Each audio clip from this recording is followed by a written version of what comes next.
Et si je te disais que ce que tu dis aujourd'hui à ton enfant sur l'argent peut devenir sa réalité demain? Ce serait intéressant, n'est-ce pas? Eh bien, ça tombe bien, parce que c'est justement le sujet du jour. Bienvenue dans les ondes d'origami.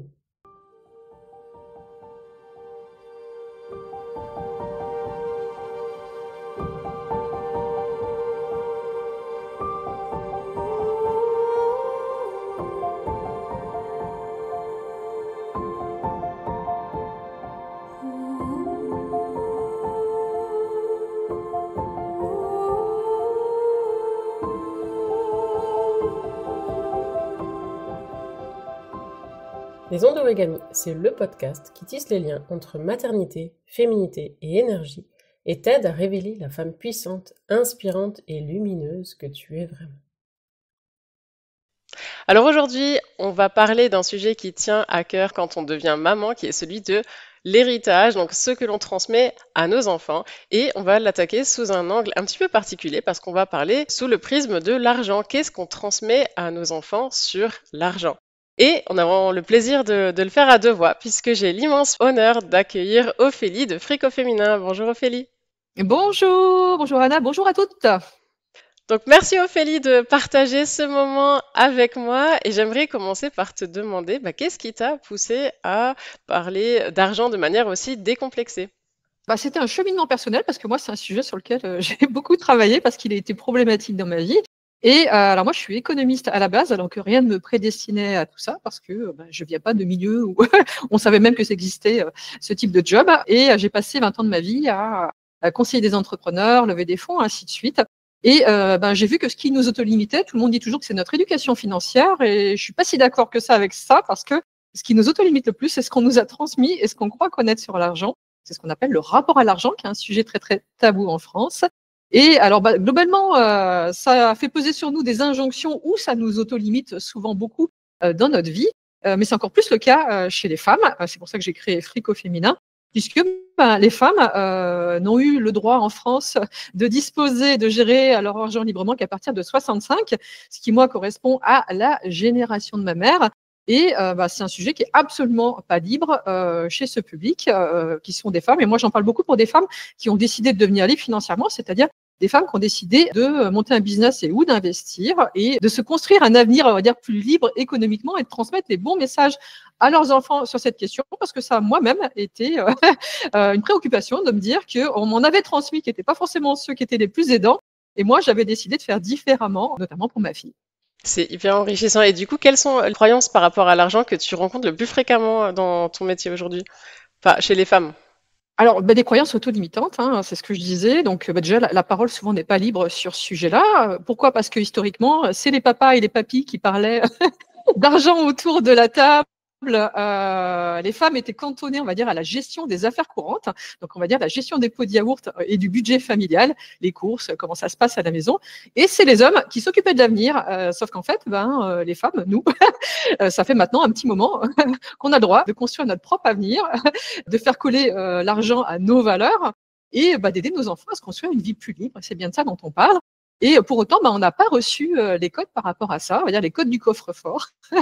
Donc les femmes manquent d'éducation financière, mais au-delà de ça, elles ont peur d'être jugées et elles associent souvent l'argent à des facteurs très très autolimitants et aussi une forme de culpabilité, de honte, parce qu'on est encore dans une société où des fois, quand on est une femme, parler d'argent, c'est un peu tabou et c'est considéré comme un peu grossier et comme être, on va dire, un petit peu matérialiste, alors qu'en fait, l'argent est partout dans nos vies et c'est hyper important d'être en paix, j'ai envie de dire, et à l'aise avec ce sujet pour transmettre les bons codes à nos enfants, puis nous, en tant que femmes, pour se construire une vie plus libre, parce que c'est comme ça qu'on va inspirer nos enfants. C'est pas tant par la parole, mais c'est aussi par ce qu'on fait et qui on est. Ouais, exactement. Et puis moi, j'associe vraiment l'argent à une forme d'énergie, en fait, quelque part. C'est un flux. Et donc, faut le prendre, il faut nager dedans et pas lutter contre parce que ça pourra pas marcher. Et alors, tu parlais d'une forme de culpabilité. Il y a aussi cette idée dans la maternité qui est le sacrifice, l'abandon, et on rentre souvent dans cette logique-là, ce qui nous permet pas forcément d'atteindre l'abondance matérielle et financière. Tout à fait. Ça fait partie des croyances inconscientes que les femmes ont, et ça, c'est transmis par les générations précédentes, puisqu'on a associé la féminité au don et à la gratuité depuis quasiment toujours, puisque les femmes s'occupent des autres et ça n'a pas été valorisé économiquement dans nos sociétés. Et donc, du coup, oui, c'est vrai que généralement, on passe par la case maternité, puis c'était aussi mon cas, assez naturellement, on a tendance à se sacrifier au profit de nos enfants, de notre couple, de notre famille, à s'oublier un petit peu. Et c'est là que le bas commence à blesser, puisque on pratique la gratuité dans tout ce qu'on fait, c'est sûr, et c'est du travail quelque part gratuit d'être maman. Et après, ça se répercute dans le reste où on accepte quelque part de faire beaucoup de choses gratuitement, puisque, oui, naturellement, les femmes, on est très généreuses. D'ailleurs, on le voit même sur le don. En fait, c'est beaucoup des femmes qui donnent aux associations, beaucoup plus que des hommes. Et moi, je le vois après, ça se répercute surtout parce que les femmes investissent moins. Quand il faut entreprendre, les femmes bradent leurs tarifs. Et même quand il faut justement se reconvertir aussi, elles ont du mal à investir même sur elles et elles éprouvent une culpabilité à le faire, alors que c'est la première des choses qu'il faut faire aussi assez régulièrement pour avoir la vie qu'on a envie d'avoir. Ouais, exactement. Et comme on parle aujourd'hui d'héritage, donc ce que l'on transmet à nos enfants, sachant qu'on est dans une dynamique comme ça de gratuité, de don de soi, d'abandon quelque part, par quoi est-ce qu'on pourrait commencer pour transmettre à nos enfants d'autres croyances qui sont pas limitantes sur l'argent, justement? Déjà en parlant, parce qu'il y a peu de familles où ce sujet est libre. Dans la plupart des familles, justement, on en parle parce qu'il n'y a pas assez d'argent, c'est compliqué, il faut travailler dur, il y a une espèce de pression où il faut accepter un certain nombre de choses et c'est pas très bien de demander. Ça commence par ça. Je le vois chez les femmes, c'est beaucoup. C'est pas très bien de demander. Sauf que, mesdames, si vous n'allez pas négocier votre salaire, si vous demandez pas, c'est pas en étant des bonnes élèves aujourd'hui que vous allez être bien payés. Ça ne marche pas. Il va falloir régulièrement aller négocier. Donc, ne transmettez pas ça à vos enfants parce que sinon, vous allez les plomber quelque part. Oui, c'est important d'en parler. C'est important de demander.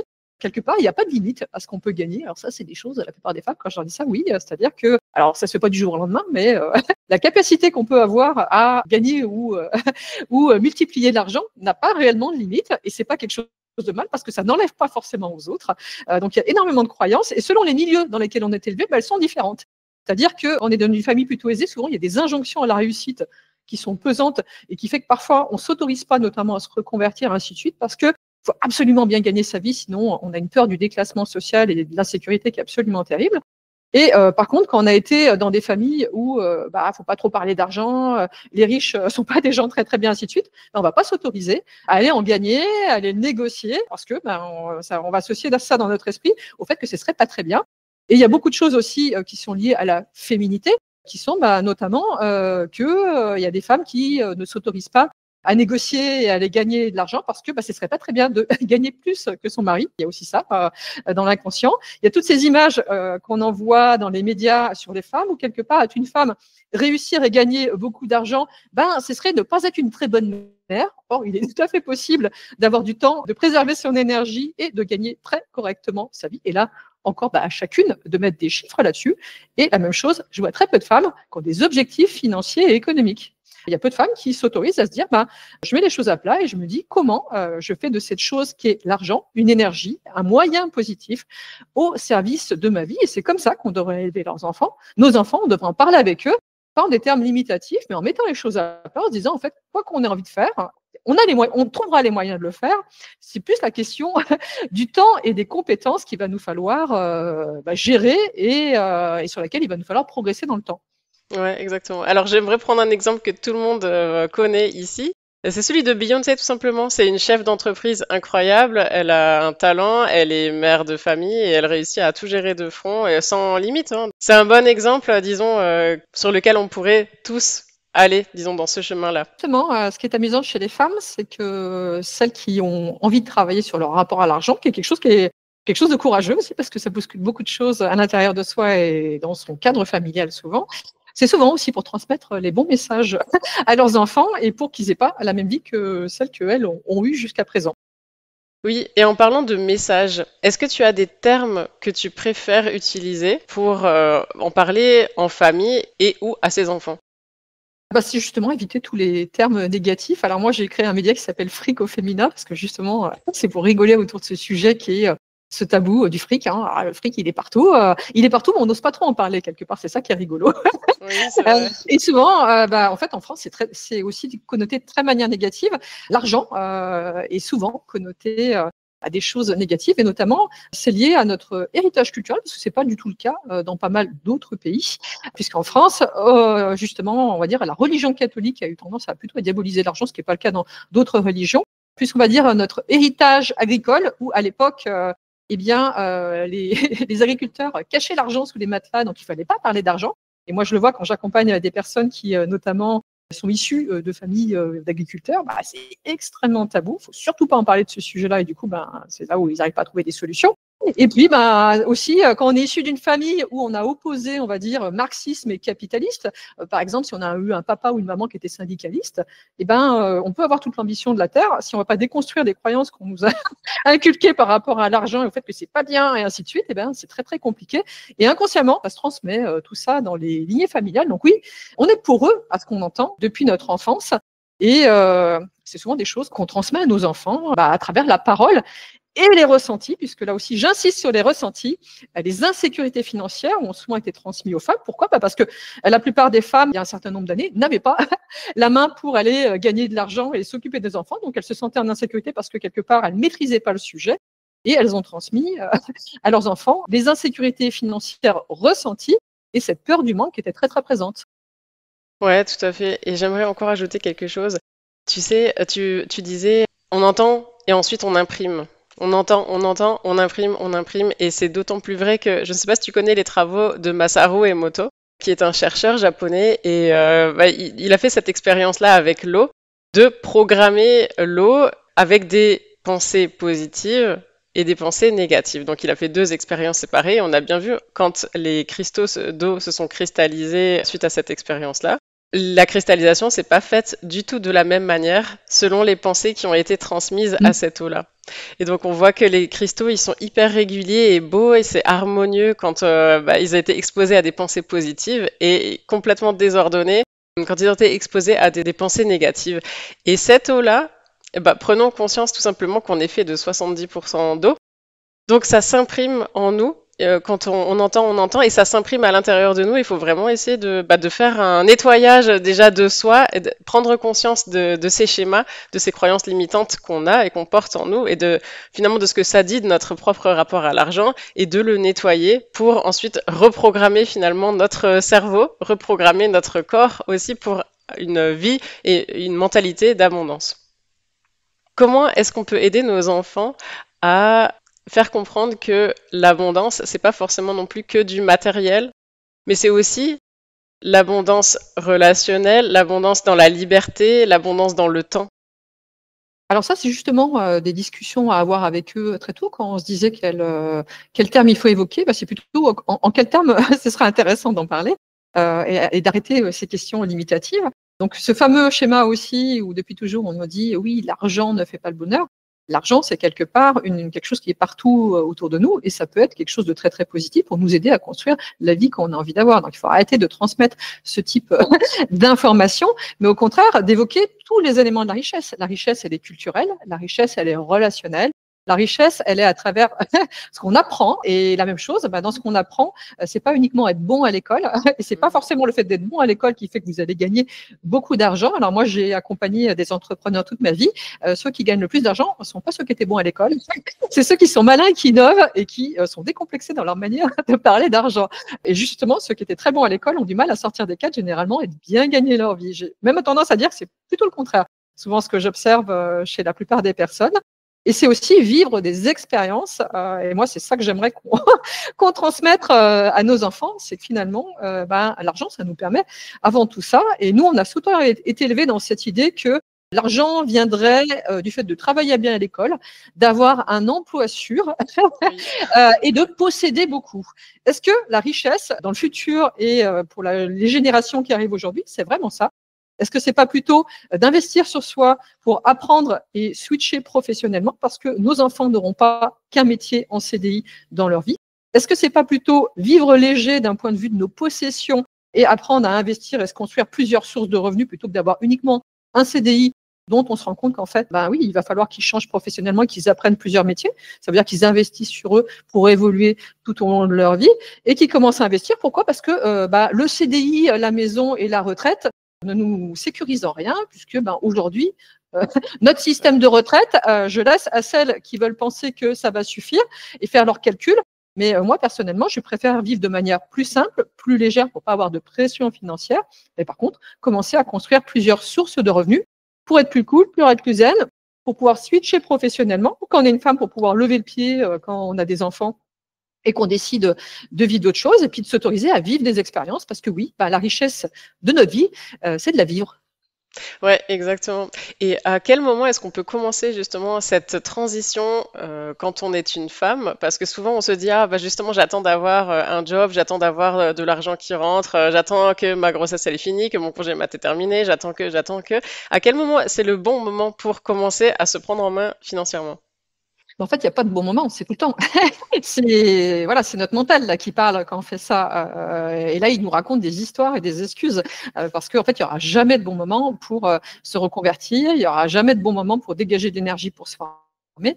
C'est tout le temps. Voilà, ce qu'on devrait entre guillemets inculquer à nos enfants, c'est oui, chaque année, on apprend des nouvelles choses parce que cette somme de compétences et c'est pas un diplôme forcément, c'est expérimenter des choses, c'est tester, c'est toujours mettre en place un petit budget pour faire des choses qui nous épanouissent, qui sont nouvelles et qui nous permettent aussi de sortir de notre zone de confort.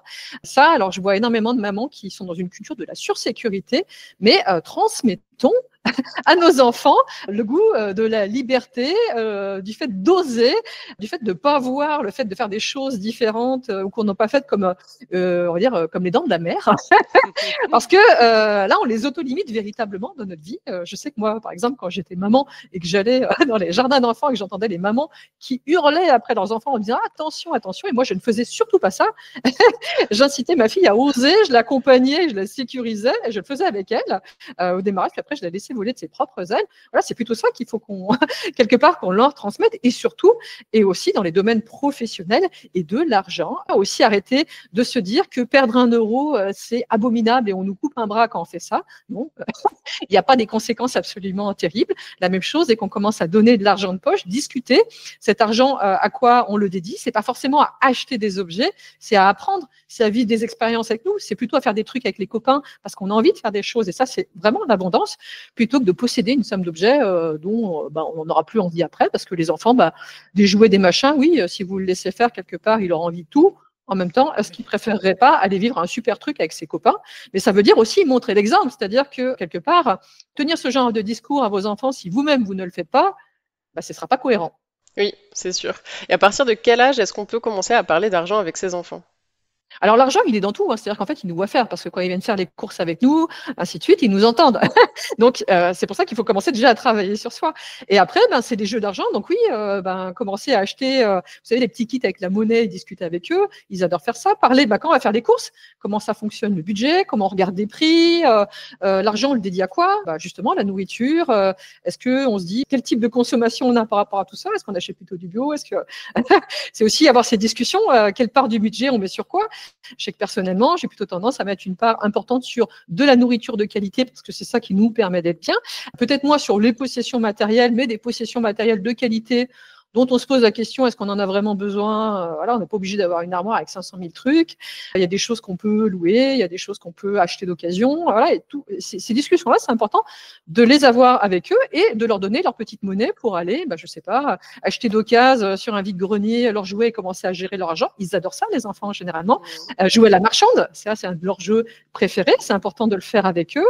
Et puis, très rapidement, de leur donner 3 sous pour qu'ils commencent à le gérer aussi et qu'ils gèrent la question des cadeaux et ou des expériences et doucement commencer à favoriser plutôt les expériences, faire des choses avec les autres et peut-être accorder moins d'importance aux cadeaux matériels pour les aider justement à aller dans le sens d'une vie qui est peut-être plus légère, où ils sont moins dépendants de l'argent à terme et ils vont s'autoriser à aller mettre l'argent aux bons endroits, c'est-à-dire là où ça va transformer positivement leur vie. Oui, c'est ça. Moi, j'avais déjà partagé d'ailleurs ça à l'occasion d'une interview avec Magdalena du blog Archimini Orga, que voilà, aux 5 ans de ma fille, quand les personnes me demandaient qu'est-ce qu'elle aimerait, j'ai préféré les orienter vers des expériences et j'étais très, très agréablement surprise par la manière dont elle a super bien accueilli ça, finalement, parce qu'elle avait franchement pas reçu beaucoup de cadeaux, mais plutôt des expériences, donc une balade à poney, ça peut être même un petit soin pour les mains, ils font des choses pour enfants, et c'est vraiment pas cher non plus, enfin, c'est pas plus cher qu'un autre cadeau matériel, et pourtant ça reste dans la tête, et ça la marque, quoi. Elle se souvient de vraiment toutes ces expériences qu'elle a reçues, et ça marque pour toujours, j'ai envie de dire, beaucoup plus qu'un objet matériel qui va se casser au bout d'un moment nécessairement et qui va finir aux oubliettes. Oui, puis sortons de cette croyance aussi qu'il faut couvrir nos enfants de cadeaux et qu'on serait des meilleurs parents si on fait ça. Alors voilà, je ne sais pas si tu as fait l'expérience aussi, mais les enfants petits, quand on leur achète quelque chose, ils jouent plus avec l'emballage qu'avec le cadeau parfois. Oui, c'est vrai. Et voilà, et moi j'aime cette illustration qui est assez vraie, les mamans, et on l'a vécu ce truc-là. Et sortons de ce délire de l'accumulation d'objets et qu'on serait des meilleurs parents. Finalement, le plus important pour eux, c'est de passer des moments de qualité avec eux et de vivre des expériences avec leurs parents. Ouais, tout à fait. Et quels sont les gestes ou les habitudes que toi tu recommandes de mettre en place quand on commence à débuter là-dedans, à se dire, ok, je vais assainir un peu ma relation à l'argent? Déjà, c'est les émotions. C'est-à-dire que tant qu'on est crispé à chaque fois qu'on parle d'argent, nos enfants le ressentent en kinesthésique. C'est terrible. Donc ça, on pourra bien faire ce qu'on veut. Tant qu'on n'a pas bossé là-dessus, être zen vis-à-vis de ce sujet-là, c'est extrêmement complexe. Moi, je le vois chez des femmes qui n'ont pas fait ce travail-là et qui se lancent dans l'entrepreneuriat. Tant qu'elles sont dans la crainte, l'angoisse et la peur financière, elles s'en sortent jamais pour faire des offres, proposer des produits ou des choses comme ça. Donc, et elles vont pouvoir essayer de lancer tout ce qu'elles veulent, ça ne fonctionnera jamais. Et la plupart, c'est complètement inconscient, elles ne s'en rendent même pas compte. Donc ça, c'est très très important d'assainir cette partie-là, qui est la partie émotionnelle. Donc, c'est de se reprogrammer et de voir les choses positivement. On vit dans un pays où justement la dépense c'est très très mal vu. On a l'impression qu'on se coupe un bras. J'ai envie de dire, il y a pas mal de gens qui ne prennent même pas plaisir dans la dépense. C'est-à-dire que ça leur fait jamais plaisir d'acheter quelque chose. C'est aussi d'éprouver une forme de gratitude dans la dépense. Je suis pas en train de dire qu'il ne faut rien dépenser, mais au moins quand on le fait, que ça nous fasse plaisir, parce que si ça nous fait jamais plaisir de gagner de l'argent ou d'en dépenser, nos enfants ils vont récupérer ça et ça va les auto-limiter dans notre vie. Donc c'est plutôt, j'ai envie de dire, la partie émotionnelle au démarrage. Et puis après, oui, c'est les messages qu'on transmet, et c'est que ça devienne un jeu, mais un jeu positif. La même chose quand on commence avec l'argent de poche, quand on donne de l'argent pour discuter de ça avec nos enfants et aller faire les courses, c'est pas leur crier dessus si ça correspond pas exactement à ce qu'on veut, c'est les laisser faire leurs premières erreurs, en tirer les enseignements pour les aider à réviser ça. Démarrer en leur donnant 3 sous au démarrage, c'est important qu'ils aient leur petite tirelire, et ne serait-ce que pour ouvrir cette discussion sur comment est-ce qu'on répartit cet argent. Mais par contre, oui, c'est pas faire peser quelque chose d'extrêmement négatif et de culpabilisant si jamais ça correspond pas exactement à ce qu'on pensait. C'est une manière d'enseigner et de discuter. Oui, d'ailleurs, je crois que c'était Jacques Martel. Je suis plus sûre maintenant de la source, mais en tout cas, la phrase clé, c'est ce qui ne s'exprime pas s'imprime. Donc, par rapport aux émotions que tu avais mentionnées en introduction, c'est vrai que si on les exprime pas, ces émotions, qu'on les laisse pas sortir, qu'on ne s'autorise pas à les vivre pleinement, à les laisser sortir et à passer à autre chose, et ben en fait, ça reste imprimé à l'intérieur de nous, de la même manière que ces travaux de Masaru Emoto qu'il a mis en exergue. Autre chose aussi, c'est des jugements de valeur qu'on lance sur les autres. Alors ça, je l'entends dans une société où on juge. C'est-à-dire que si vous jugez la réussite ou si vous jugez la pauvreté, dites-vous bien que vos enfants vont faire la même chose et que ça va créer à l'intérieur d'eux des injonctions. Donc c'est OK de ne pas avoir beaucoup d'argent à un moment ou à un autre dans sa vie, notamment à un moment justement si vous vous reconvertissez. Au moment où on se reconvertit, généralement on gagne moins d'argent. Et ça, c'est OK dans sa vie de parfois en gagner beaucoup et de parfois en gagner moins. C'est OK aussi de réussir, et notamment, alors là j'insiste, c'est OK de réussir quand on est une femme. C'est OK d'avoir de l'ambition. Et là, dans les pratiques aussi, il y a des choses qui sont très genrées et qui continuent à l'être, notamment dans la manière dont on fonctionne avec les petits garçons ou avec les petites filles. On va tendance à favoriser l'ambition masculine et le fait que les hommes réussissent, et à dire que c'est bien si les filles sont gentilles, que c'est des bonnes élèves et qu'elles prennent pas trop de risques. Donc surtout, ne tenez pas ce genre de discours à votre garçon ou à votre fille, parce que sinon, c'est comme ça que les choses vont continuer et qu'on n'ira pas vers plus d'équité dans notre société. Donc, c'est important aussi que ce soit dans votre message ou votre manière de vous conduire, que vous transmettiez les bons codes par rapport à tout ça. La même chose, quand on donne l'argent, ça apparaît dans les statistiques sur l'argent de poche. La plupart des gens donnent plus aux garçons qu'aux filles. Qu'est-ce qu'ils font? Ils donnent de l'argent aux garçons, ils font des cadeaux aux filles. Donc, arrêtez ça. Donnez la même somme à chaque enfant. Soyez transparent d'ailleurs sur la règle d'équité sur vos enfants. C'est la même chose. C'est une règle en fonction de l'âge parce que généralement, l'argent de poche évolue en fonction de l'âge. Et c'est pas des cadeaux aux filles et de l'argent aux garçons. C'est de l'argent et qu'on apprend à gérer correctement aux deux, de manière transparente et équitable. Et le meilleur service que vous puissiez rendre à votre fille, c'est de lui apprendre à gérer, gagner et multiplier l'argent. Ouais, c'est hyper, hyper important ce que tu dis là. Et justement, quand on est au collège, généralement, on commence à se comparer aux autres. Donc là, je parle d'un point de vue enfant. Tu disais, oui, voilà, gagner moins d'argent que d'autres personnes. Comment est-ce qu'un enfant gère ça et qu'est-ce que ça traduit de son propre rapport à l'argent quand il se sent mal à l'aise finalement de ne pas avoir des habits de marque, de ne pas avoir voilà, tel téléphone ou tel, je sais pas quel bien matériel? Oui, la question de la comparaison sociale, ça c'est des choses aussi, c'est très important de l'évoquer et l'évoquer bien avant justement le collège et de décrypter ce qui se passe chez les uns et les autres parce qu'en fait il y a des gens qui vont avoir des fringues de marque mais au bout du compte n'ont pas d'argent. Pourquoi? Parce qu'ils dépensent tout.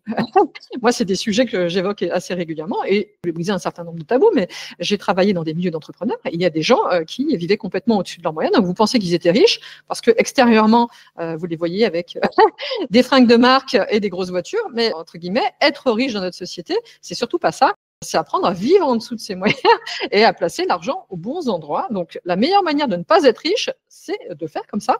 Et souvent, les enfants le comprennent parce que, justement, si on leur a appris à attacher assez tôt leur bien-être au fait de vivre des choses, de partager, on n'a pas ce genre de problème, on les a beaucoup moins, on va dire, au moment de l'adolescence. Et puis, c'est aussi de sortir de ces injections du paraître. Faut-il encore être soi-même complètement OK avec ça et de leur expliquer, oui, cette question, tu disais, c'est quoi les vraies richesses de la vie? Et souvent, quand on évoque ces sujets-là tôt, oui, la plupart des enfants vont être complètement OK sur le fait que la vraie richesse, c'est avoir des vrais amis et pas des systèmes relationnels basés autour de l'apparence. C'est important aussi d'évoquer tôt aussi la question, on va dire, amour et argent. Alors ça aussi, je le vois, c'est-à-dire, va-t-on être plus aimé parce qu'on a de l'argent? Va-t-on être plus aimé parce qu'on fait des cadeaux aux autres, à la place des cadeaux? Et si on évoque et qu'on met à plat tout ça assez rapidement, généralement, au moment de l'adolescence, tout se passe sans vague et votre enfant va être amené à gérer son argent de manière beaucoup plus vertueuse. Pourquoi? Parce que c'est aussi eux qui le gèrent, donc quelque part, ils voient la facture passer chez eux. Et si vous, c'est tout le temps vous qui faites des chèques pour acheter des objets de marque, ils peuvent être quelque part dans une forme de déni autour de tout ça. Ouais, tout à fait, ouais. Et par quoi est-ce qu'on peut commencer lorsque on se sent pas forcément aligné encore avec cette mentalité-là, on se sent pas clair sur tout?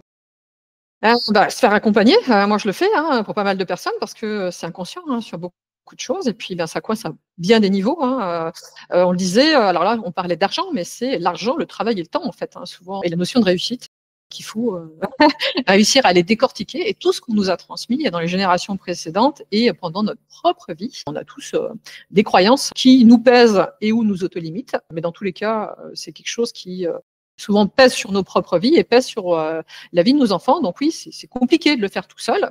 J'aime bien dire, c'est important à un moment ou à un autre dans sa vie de faire une fricothérapie, notamment si on a envie, j'appelle ça une fricothérapie en rigolant, mais si on a envie d'avoir une vie plus libre, et c'est bien de ça dont on parle, un peu plus de liberté pour nous et pour nos enfants, qu'on ne vive pas sous le joug de la contrainte et qu'on arrête de voir ce sujet comme étant quelque chose qui nous pèse, mais plutôt quelque chose de positif. Et c'est commencer par décrypter, poser à plat. Qu'est-ce qu'on pense? Est-ce que ça, c'est une réalité?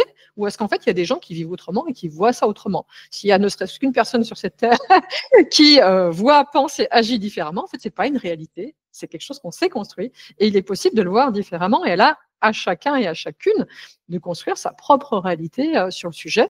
Parce qu'on est aussi sur un sujet, alors il y a des facteurs limitants, mais il y a aussi beaucoup d'injonctions dans notre société qui pèsent autour de tout ça. Et notamment, les femmes ont beaucoup de peur et d'insécurité au moment de la maternité. Pourquoi? Parce qu'il faut qu'on lâche notre job pour notre congé maternité, notre congé parental. Et c'est un moment où c'est important justement de se questionner là-dessus, sur la part de ce qui est inconscient et que la société fait peser sur nous, et qu'est-ce qui nous est réellement possible, notamment des fois pour lever le pied, prendre un peu plus de temps avec nos enfants, parce que ces moments, on ne les revivra pas, et c'est une forme de richesse que de les vivre pleinement. Là, moi aussi, je me suis rendu compte de ça. Et personnellement, je fais partie de celles qui pensent que c'est important de les vivre pleinement parce qu'à la fin de nos vies, de quoi on se rappelle? Eh ben, on se rappelle pas du montant de notre salaire. On se rappelle pas du fait d'avoir eu une piscine au fond de notre jardin ou une grosse bagnole, mais on se rappelle d'avoir passé des moments de qualité avec les gens qu'on aimait et d'avoir donné vie à ce qui faisait réellement sens pour nous, et notamment nos activités professionnelles, les projets qu'on avait envie de vivre. Et c'est ça que nous, on doit s'autoriser à faire. Et c'est ça qu'il faut autoriser nos enfants aussi à faire. Oui, ouais, c'est ça. Donc se faire accompagner quand on a envie de débuter et qu'on se sent pas au clair, mais aussi se nettoyer. Parce que là, je parle d'un point de vue plus ésotérique, mais dans nos vies antérieures, on peut avoir aussi émis un vœu de pauvreté qui s'est imprimé et qui continue de jouer des vies après. Donc ça, c'est peut-être une chose à faire aussi, de voir si on est touché par ce vœu de pauvreté qu'on aurait émis et l'enlever. Parce que des fois, on peut entreprendre tout ce qu'on veut et ça marche jamais, jamais, jamais. On se dit, mais pourquoi? Et donc ça peut être aussi l'une des raisons qui est plus énergétique, donc du coup, qui est plus sur notre corps énergétique autour de nous et qui explique le manque d'abondance peut-être qu'on peut ressentir. Quelque part, moi, je le vois, donc j'accompagne un public de femmes entrepreneurs, hein, parce que c'est chez elles que ça bloque le plus. Toutes celles qui ne font pas un travail là-dessus ne décollent pas. Et on parle, quand on regarde les chiffres sur les femmes et l'entrepreneuriat, les chiffres sont très très mauvais sur le niveau de rémunération des femmes, mais elles se sous-cotent, s'auto-limitent et se tirent vers le bas pour toutes ces questions que j'ai évoquées avant, qui est des blocages inconscients qui sont transmis de génération en génération, et notamment cette croyance que c'est pas très bien quand on est une femme de gagner de l'argent, c'est compliqué, c'est dur. On devrait brader son temps et on deviendrait une mauvaise maman si on le fait. D'ailleurs, on va finir sur les rotules. Il y a des manières de le faire. Donc, c'est hyper important de déconstruire ça. Mais encore faut-il, oui, justement, se faire accompagner. Moi, c'est ce que je fais et montrer d'autres exemples. Parce que la plupart des femmes, comme elles n'en parlent pas, n'en connaissent pas. Parce qu'on est peu nombreuses aussi, les nanas, à avoir décidé de monter un business et d'investir. C'est pas monnaie courante. C'est aussi pour ça que j'ai monté Frico Féminin, pour montrer des exemples de femmes qui sont des madame tout le monde, qui sont pas des Instagrammeuses au corps parfait et qui sont pas des bacs plus 1258 dans lesquels vous ne pouvez pas vous reconnaître. Mais j'aime bien dire qu'ils sont des Jacqueline, des Véronique, des Isabelle, avec leurs deux gosses qui, à leur manière, l'ont fait, parce qu'on a toute une manière de le faire différente aussi en fonction de notre personnalité, de notre manière de voir le monde. Oui, exactement. Je pense qu'on a fait pas mal le tour de nos questions, Ophélie. J'ai envie de te demander encore où est-ce qu'on peut te retrouver. Et ben, vous me retrouvez sur Frico Féminin et à plein d'endroits, parce que je suis aussi conférencière, enfin, j'anime beaucoup de choses en ligne. Donc, Frico Féminin, c'est un web média gratuit, c'est-à-dire que vous avez un blog où vous avez énormément d'articles, vous avez plein d'interviews, vous avez plein de sujets de presque 1 heure sur pas mal de choses, et notamment les jeux pour exercer les enfants sur l'argent, comment on parle d'argent aux petits et ou aux adolescents. Si vous tapez ça sur Google et sur YouTube, normalement, vous tombez sur moi. Et on en parle entre mamans. Parce que la transmission se fait beaucoup par les mamans aussi sur les modèles éducatifs. Rejoignez-moi là-bas pour voir comment j'ai fait, comment d'autres ont fait et quelles sont les bonnes pratiques qu'on peut vous transmettre sur ce sujet. Super, je te remercie vraiment chaleureusement pour notre échange. Et puis je te dis à la prochaine. Toutes les coordonnées d'Ophélie sont dans la description de la version vidéo de cette interview que vous pourrez retrouver sur YouTube. Et moi, j'ai envie de vous dire merci infiniment pour votre écoute fidèle et à la prochaine pour un nouvel épisode.